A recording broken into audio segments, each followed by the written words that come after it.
19절에 보니까 여호수아가 백성에게 이르되 너희가 여호와를 능히 섬기지 못할 것은, 그러니까 꼭 무슨 말이니까 섬기지 못할 것을 예언이나 하는 것처럼 그렇게 이야기하는데, 이것은 뭐냐 그러면은 섬기지 못할 것을 예언했다기보다는 강력하게 섬기지 못할 그런 의지, 섬기지 못할 그런 요소들에 대해서 강력하게 도전하고 있는 거예요. 강력하게. 너 그 못할 것을 안다만 뭐 이렇게 이야기하는 것은 열심히 해라, 열심히 해라 그 뜻이죠. 그래서 19절에 여호수아가 백성에게 이르되 너희가 여호와를 능히 섬기지 못할 것은, 이것은 아주 강력하게 촉구하는 겁니다. 섬기지 못할 것에 대해서 강력한 도전. 그는 거룩하신 하나님이시여 질투하신 하나님이신 너희 허물과 죄를 사하지 아니하실 것이니라. 너희들이 만약에 못 지킨다 그러면 지켜내는 게 보통 어려운 일은 아닌데, 너희들이 만약에 못 지킨다 그러면 하나님께서 너희를 가만 놔두지는 않을 것이다. 그런 뜻이죠. 20절에 보니까 만일 너희가 여호와를 버리고 이방신들을 섬기면 너희에게 복을 내리신 후에라도 돌이켜 너희에게 화를 내리시고 너희를 멸하시리라. 그러니까 여기서 본다 그러면 재미있는 게 뭐냐면, 이방신들을 섬기면 너희에게 복을 내리신 후에도 돌이켜 너희에게 화를 내리라 이렇게 말했거든요. 그러니까 지금 이들에게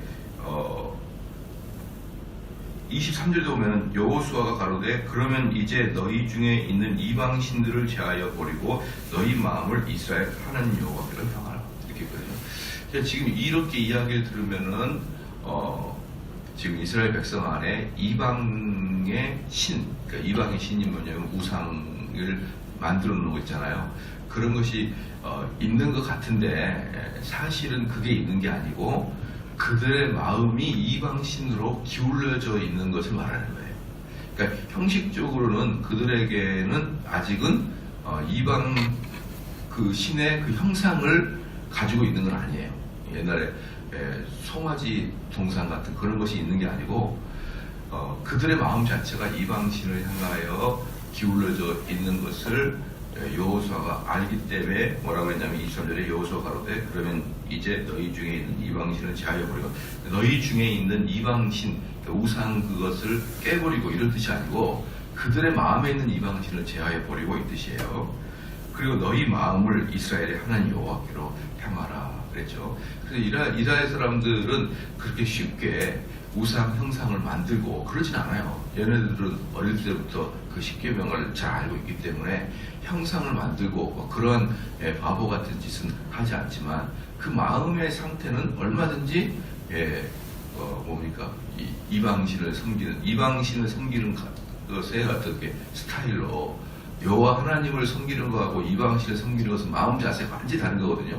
그러니까 우리가 종교가 가는 그 어떤 진행되는 과정이 전혀 달라요. 여호와 하나님을 섬기는 진행하는 방법, 마음과 이방을 섬기는 마음 상태는 전혀 다릅니다. 이방 신들을 섬기는 마음의 핵심이 뭐예요? 내가 내 유익, 나를 위해서. 그러니까 이방 신들은 항상 특징이 나를 위해서입니다. 그럼 여호와 하나님의 섬기는 특징이 뭡니까? 여호와 하나님의 영광을 위해서예요. 여호와 하나님을 기뻐하는 거란 말입니다. 그러니까 그 신앙의 그 목표가, 우리 기독교는 나를 위함이 아니고 여호와를 위함이고, 이방의 종교는 나를 위함이에요. 그러니까 이게 바로 시작 자체가 전혀 시작이 다르기 때문에 여러분이 이 땅 살아가면서 전혀 어때요? 내가 여호와 하나님을 위하기보다는 나를 위하는 쪽으로 신앙생활을 계속하면은 우리가 하나님의 이름을 부르면서도 이방신을 섬긴다고 제가 말씀을 눈이 드렸죠. 그런 걸 이야기합니다. 그런 거. 그러니까 내가 마음속에 예수님 믿다가 갑자기 부처님을 의지하고 그런 게 아니에요. 그 종교를 향한 진행 과정 자체가 나를 위한 쪽으로 다 바뀌어버린단 말이에요. 그러면 여러분들 보십시오. 여호와 하나님을 섬긴다고 말은 하지만 나를 위하는 종교 생활을 우리는 신속하게 돌아가잖아요. 이렇게 쑥 돌아가. 그래서 여기 맨 마지막에 보면 재밌는 게 뭐냐면요. 31절에 이스라엘 31절에 이스라엘이 여호수아의 사는 날 동안과 여호수아 뒤에 성균한 장로들 곧 여호와께서 이스라엘을 위하여 행하신 모든 일을 아는 자의 사는 날 동안에, 그래 여호와 하나님을 아는 자들이 있을 동안에는 어떻습니까? 여호와를 섬겨요. 그런데 이제 그 여호와 하나님의 그 스타일을 알지 못하는 후배들이 딱 올라오면 어떻습니까? 입으로는 여호와라고 부르지만 그 속 과정의 내용은 이방신을 섬기듯이 전부 다 자기들만을 위해서 우상을 숭배하듯이 여호와 하나님을 숭배하더라 이 말입니다. 이게 얼마나 무서운 일입니까? 우리는 자꾸 착각하는 게 뭐냐 그러면 나는 절간에 한 번도 안 갔거든. 나는 무당한테 안 갔어. 이걸 무슨 이제 우상 숭배를 안 했다고 표현하는 것이죠. 물론 그 마음 속으로 숨기는 우상보다 더 한 발짝 나쁜 거죠. 여기에 다니면서 더 나쁜 것은 맞아요. 그렇기 때문에 내가 절에 가서 무당한테 찾아가지고 이거나 내가 마음속으로 우상을 숭배하나 그거나 그렇게 보면 안 돼요. 또 이건 더 나간 거예요. 이건 정말 하나님께 책망받아 마땅한 더 큰 일인데, 그러나 우리 교회 다니는 사람은 여기까지는 잘 안 나가잖아요. 여기까지는 안 나가기 때문에 나는 우상 숭배하지 않아 이렇게 마음 먹지만 정말의 마음만을 말씀이란 말이에요. 그건 우리는 착각하고 있다 이 말입니다. 그래서 계속적으로 어떤 분들이 목회자가 돼야 되겠습니까? 여호와 하나님을 섬기는 마음 자세가 어때야 되는 것인지 아는 사역자가 있을 때는 어때요? 많은 성도들이 우상을 숭배하지 않더니, 그런데 그런 그 성도들의 마음 자세가 어때야 되는지를 잘 모르는 목회자가 딱 쓰면은 그냥 이 모임이 종교적인 행위로 변해버리면서 마음속으로 얼마든지 나의 유익을 위해서 하나님을 끄집어 쓰는 그런 교회 형태, 그러면서 우상 숭배가 되어버린다 이 말입니다. 그래서 24절에 백성이 여호수아에게 말하되 우리 하나님 여호와를 우리가 섬기고 그 목소리를 우리가 청종하리이다 한지라. 이 23절까지는 너희들이 여호와 하나님을 섬기지 않으면 하나님이 너희를 가만두지 않을 것이다 이렇게 경고를 하니까 24절에 백성들이 아유 그럴 리 없습니다. 우리는 여호와의 말씀을 청종하겠나이다. 이게 바로 무슨 뜻이냐 그러면은 여호수아를 중재자로 하고 여호수아를 중보자로 하고 하나님과 이스라엘 백성들이 언약을 다시 체결하는 거예요. 언약을 체결. 이건 모세도 했고 모든 하나님의 언약을 중보하는 자들의 특징이 뭐냐 그러면 하나님은 너희들에게 이렇게 복을 줄 것이고 이렇게 우상을 숭배할 때는 너희들에게 벌을 줄 것이다. 어떻게 할 것이냐 이렇게 물어보면은 백성들은 우리는 여호와의 이름 말씀을 청종하겠나이다 이렇게 이야기하면서 언약을 딱 체결한 것입니다. 그러면 25절에 그날 여호수아가 세겜에서 백성으로 더불어 언약을 세우고 그들을 위하여 율법과 법도를 베풀었더라. 그러니까 여기서 뭐냐면 이제 이렇게 여호수아가 이렇게 이야기하니까 이 사람들이 여호와의 이름을 청종하겠나이다 이렇게 이야기하니까 이제는 됐어. 언약을 다시 맺은 거야. 이거예요. 그래서 25절이 그날에 여호수아가 세겜에서 백성으로 더불어 언약을 세웠다. 언약을 세워졌어. 이렇게 한 다음에 율례와 법도를 베풀었다. 이건 뭐냐 그러면은 지금 이 여호수아 지금 이 설교를 쭉 한다 이 말입니다. 쭉 설교를 한다 이 말이에요. 그러면 26절에 여호수아가 이 모든 말씀을 하나님의 율법책에 기록하고 큰 돌을 취하여 거기 여호와의 성소 곁에 있는 상수리 나무 아래에 세우고, 그러니까 이제 쭉 이야기한 다음에 24장에서 나오는 이 모든 이야기들을 다 기록해라 이 말이에요. 다 기록해라. 23장, 24장 이 두 장은 고별설교잖아요. 고별설교. 그러니까 이 두 개의 고별설교를 다 기록하라는 거예요. 율례와 법도를 베풀었다. 이것은 구약의 율례와 법도를 해석해서 설교해줬다 이런 뜻이거든요. 설교해줬다. 그리고 이 설교를 너희들이 다 기록해라. 그래가지고 기록한 게 23장, 24장이잖아요. 24장 두 개 기록하라. 그래서 26절에 여호수아가 이 모든 말씀을 하나님의 율법책에 기록하고 큰 돌을 취하여 거기 여호와의 성소 곁에 있는 상수리나무 아래 세웠다. 이렇게 이야기합니다. 왜 큰 돌을 세우냐? 그러면 그 돌에는 뭐가 없으니까, 세월이 지나도 변함이 없으니까 돌을 증거돌로 세우더라 이 말입니다. 27절에 모든 백성이 이르되 보라 이 돌이 우리에게 증거가 되리니 이는 여호와께서 우리에게 하신 모든 말씀을 이 돌이 들었습니다. 이 돌은 이제 우리 증거다. 우리가 하나님하고 하나님이 이렇게 명령해 주셨고 너희들은 그것에 대해서 하나님의 말씀에 청종하겠다고 언약을 맺었지. 그런데 우리 인간은 어떻습니까? 시시때때로 변하니까 절대로 변하지 않는 돌을 만들어 놓은 것이에요. 이 돌이 무엇일 것이다. 우리 돌이 하나님과 이스라엘 사람들이 서로 언약을 맺은 것을 들었다. 이 돌이 들었으니까 너희들이 이 돌이 이제 증거가 될 것이다. 그럼 나중에 어떻게 할 거냐? 우리 이스라엘 백성이 왜 이렇게 망했지? 왜 이스라엘 백성들이 저 나쁜 놈들한테 침몰을 당해가지고 우리에게 힘들지? 그럴 때 돌을 바라야 말해. 돌을. 너희들이 청종하지 않았지 않느냐. 그걸 보여주려고 돌을 들어서 돌이 들었다 이렇게 표현하는 것이죠. 자, 그 다음에 27절에 모든 백성에게 이르되 보라 이 돌이 우리에게 증거가 되리니 이는 여호와께서 우리에게 하신 모든 말씀을 이 돌이 들었습니다. 그런즉 너희 하나님을 배반치 않게 하도록 이 돌이 증거가 되리라 하고 백성을 보내어 각기 기업으로 돌아가게 하였더라. 즉 이스라엘 사람들에게 이제 너희들 원상대로 돌아가 이겁니다. 그래서 여호수아의 공적인 사역 제일 마지막은 뭡니까? 하나님과 이스라엘 백성들의 언약을 세우고 언약의 돌을 세우는 것이 여호수아의 마지막 공적 사역이었다. 마지막 공사역이다. 그리고 이제 그 사람들을 이제 다 각자 보냈어요. 다 기업으로 보냈습니다. 왜 각자 기업으로 보냈냐 그러면은 공적 사역이 끝났고 또 하나 뭐가 끝났습니까? 모든 지파가 각 지파마다 이렇게 기업을 나눠주는 것도 다 끝났습니다. 이제 가나안 땅 정복했고 가나안의 그 지역을 쪼개서 12지파에게 효과적으로 다 나눠줬고 언약 맺었고 이제 그러니까 돌아가라. 끝났다. 이제부터는 여호수아가 할 일은 없다. 29절에 이후에 여호와의 종 눈의 아들 여호수아가 110세에 죽음에 110세에 여호수아가 죽었는데 이 나이는 요셉의 나이도 똑같이 110세에 죽습니다.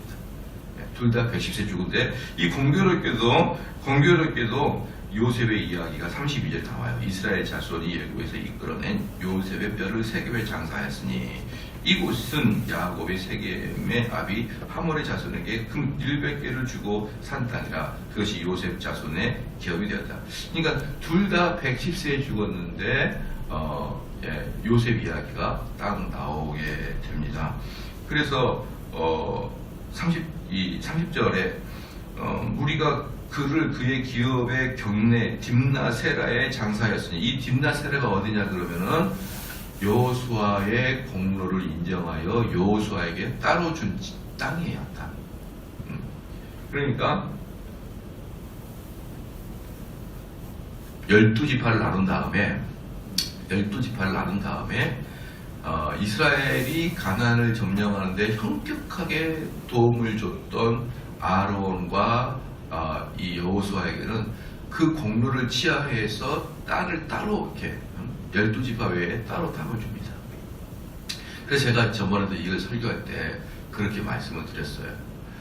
사람들이 너무나 이상적인 삶을 산다. 이상적인 생각을 해가지고 우리는 그러잖아요.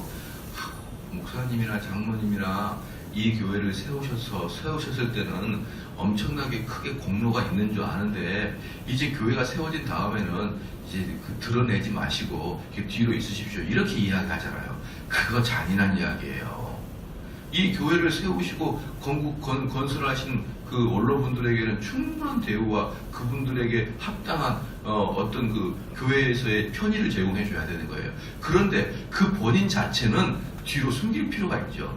그러나 여러분들은 그분들을 위해서 어떻게 드러내주고 그분들에게 영광을 내주고 그분들에게 칭찬과 존경을 해야죠. 근데 저는 정말 한국 교회가 너무 안 좋아요. 제가 지금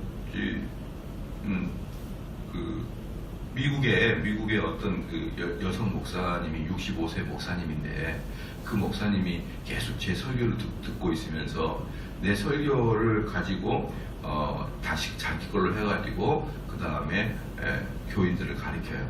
몇 명의 형제 자매들을 가리키는데 이제 남편은 미국 사람이고 아내는 그 미국 간 지 한 45년 된 한국인이에요. 그래서 그분은 이제 미국 영어도 잘하고 한글도 잘하니까 그래서 제 설교를 듣고 거기에다 한국인들을 대상으로 이렇게 이제 가리키거든요. 이제 그리고 이제 남편은 하이델베르그를 미국 사람들을 가리켜요. 미국 사람들. 근데 하이델베르그도 내가 설교하는 것을 그 다음에 그 여자 목사님이 듣고 그 남편한테 좀 가르쳐줘요. 서로 토론하고 가르쳐준 다음에 그걸 근거로 이렇게 가르친단 말입니다. 그러니까 둘 다 저희 교회 개혁교회가 추구하고 있는 것들을 동의해서 이제 그걸로 가르치는데 처음에는 한국 사람들이 많았습니다. 그러니까 여자 목사님이 인도하는 게 더 많았어요. 한국인들 사람이. 남편이 하고 있는 미국인들 그룹보다 많았단 말입니다. 시간이 지나고 나니까 여기는 부부인데 여기는 안 돼. 이거 먼저 아십니까? 한국인들 모였다 그러고 싸우고 모였다 그러고 다른 사람 없는 사람 욕하고 미국 사람들은 안 그런다는 거예요. 그러니까 이 소그룹이 그러다가 지나가다가 점점 상처받고 싸우고 소리 지른 다음에 욕하고 뒤에서 숙덕거린 다음에 다 깨져가지고 없어버리는 거예요. 여기는 미국 사람들 그러지 않거든요.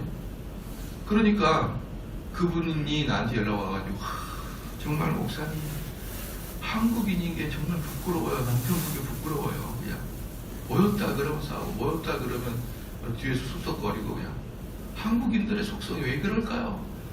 남편한테 부끄러워요.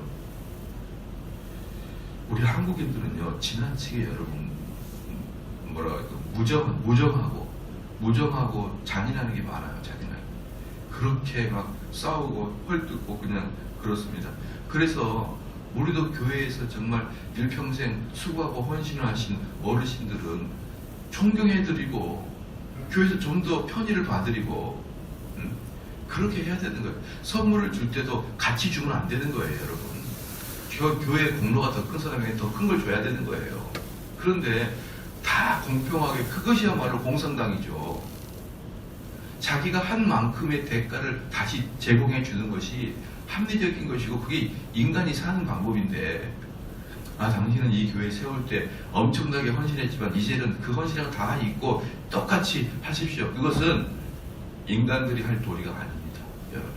여기서도 지난번에 제가 그 설교가 되었지만 이스라엘 백성들이 가나안 땅에 들어오는 것을 현격하게 도움을 줬던 앞에서 이끌었던 여호수아나 아론이나 이런 계열의 사람들에게 따로 땅을 딱 줍니다. 큰 땅을 여러분들이 쓰시라고 합니다.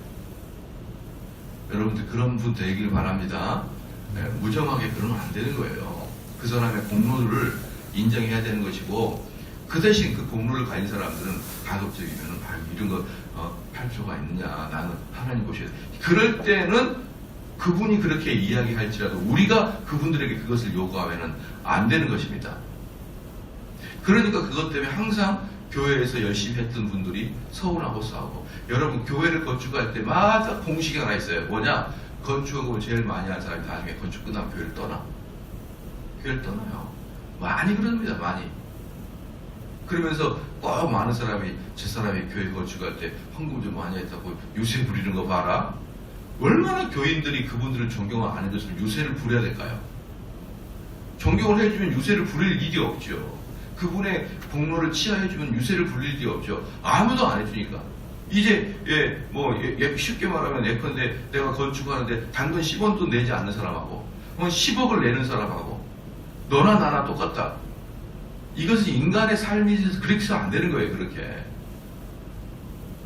지금 우리 교회는 특별히 한국 교회는 이런 그 말도 안 되는 극단적 이상론적 공산주의 사상들이 한국 교회 사람들한테 다 있어요. 자, 그 다음에 그러니까 여기 우리가 그의 기업 경내 딥나세라 그의 기업이에요. 다른 사람은 에브라임 지파, 므낫세 지파, 단 지파 그렇게 기업을 주잖아요. 근데 여호수아는 그 개인이 기업에 개인이 땅을 크게 차지했단 말이에요. 개인이 한 기업이라고 말할 정도로.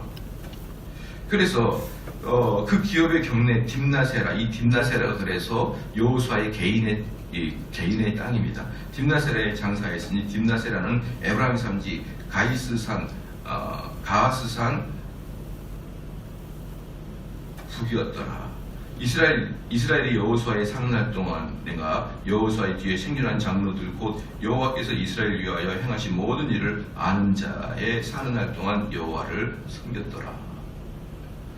그러니까 이 여호수아와 그다음 맨 마지막에 33절에 아론의 아들 엘르아살도 죽었다. 이 말은 뭡니까? 이들이 죽으면서 급격하게 타락하더라 이 말이에요. 이스라엘 사람들이. 그래 70인역에 보면은 이 뒤에 33절 뒤에 몇 구절이 더 있어요. 70인역에는 33절 이후에 몇 구절이 더 있어요. 근데 그 몇 구절 뭐라고 써있냐 그러면 이스라엘 백성들의 타락성이 몇 구절 나옵니다. 그런데 성경학자들에 의하면 그것은 사사기서의 서론과 겹친다라고 표현할 정도예요. 그러니까 여호수아의 마지막 뭡니까? 여호수아가 모든 것을 다 유언하고 다 너희들이 법도를 지키고 망할 것이다. 그런 다음에 그들이 여호와의 말씀을 청종하겠나이다 라고 언약을 맺은 다음에 그래 너희들 돌아가라 그래놓고 여호수아하고 엘르아살이 딱 죽자마자 이스라엘 사람은 급격하게 타락해버린다. 그런 뜻이에요.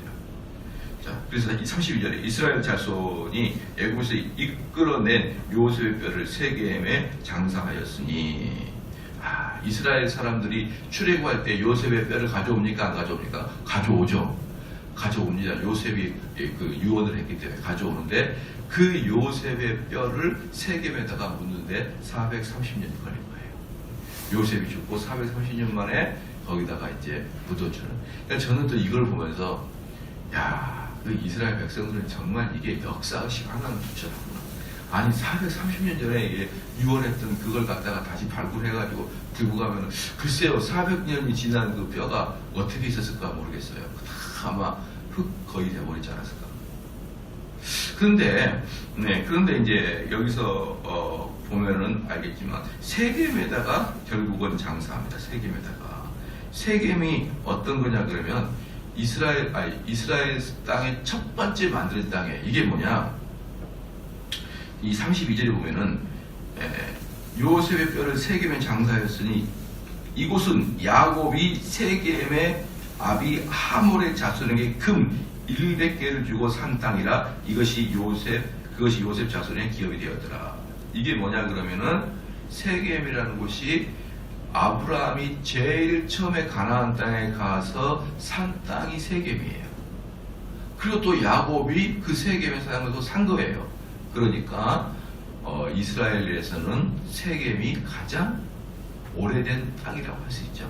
그래서 세겜을 아브라함이 돈을 주고 삼으로 그 가나안 땅 전체에서 세겜이 유일하게 아브라함의 개인적인 소유가 된 거예요. 즉 이스라엘의 씨앗이 된 거예요. 그리고 그 세겜에서 아브라함이 그런 일을 했고 야곱이 그런 일을 해서 세겜이 이제 모든 이스라엘의 시작점이 되는데 바로 거기에 요셉이 묻혀 있더라. 그렇습니다. 그래서 여호수아까지 우리가 이제 마무리가 다 됐어요. 마무리가 됐고 지난번에 제가 말씀을 드렸듯이 창세기부터 신명기까지는 이제 율법이 뭔지를 계속 설명을 합니다. 율법이 뭐고, 정말 중요한 거죠. 그 다음에, 여호수아까지, 앞으로의 성경에서 일어날 모든 역사적인 사건들의 배경을 딱 셋업을 시키는 게 여호수아까지예요. 율법은 이랬고, 백성들이 이랬고, 하나님과 언약을 딱 이렇게 맺었다. 딱 셋업을 시킨 다음에, 그 다음에 이스라엘 백성들이 어떻게 타락하고 있는지를 봐라. 이걸 보여주는 게 사사기서부터예요. 그렇기 때문에 이제 여호수아까지도 얼마나 많이 이스라엘 백성들이 말을 듣지 않았습니까만은 이제 본격적으로 하나님을 대항하고 말을 듣지 않는 것들이 사사기서 이후부터 계속 언제까지요? 말라기까지 그 하나님을 그렇게 힘들게 하고 그렇게 대항하고 이렇게 반항하는 이 역사들의 모든 서론이 여호수아까지가 서론이다. 그 다음부터 이제 본론으로, 성경의 본론으로 들어가게 된다고 할 수 있습니다. 그래서 내일부터 사사기서를 쭉 또 할 테니까 여러분도 열심히 한번 달려가보기 바랍니다. 기도하시겠습니다. 하나님 아버지, 참으로 감사합니다. 저희들이 벌써 여호수아까지 또 이렇게 기쁘고 즐겁게 달려오게 하여 주심을 감사합니다. 우리가 성경 전체를 이렇게 구석구석 알아갈 수 있도록 하여 주시었고, 하나님의 구원의 역사가 도도한 물결처럼 흘러갈 때 그 물결의 흐름이 어떻게 방향을 틀어가고 있는지를 잘 볼 수 있도록 하나님 역사하여 주시옵소서. 성경에서 말하고 있는 수많은 경고 또 권면 이러한 것들을 귀담아 듣게 하고, 방금처럼 우리가 이스라엘 백성들이 여호수아 앞에서 목소리를 높이듯이 우리는 여호와의 이름을 청종하겠노라 라고 선포하는 우리 성도들 되게 하여 주시옵소서. 하나님, 그러나 우리는 틈만 나면 우상을 숭배하려는 마음으로 빠질 수밖에 없는 그런 부패하고 나약한 심령이 오니 매일매일의 삶에 하나님 말씀으로 기준자가 나갈 수 있도록 역사하여 주시옵소서. 감사드리며 예수님의 이름으로 기도합니다. 아멘.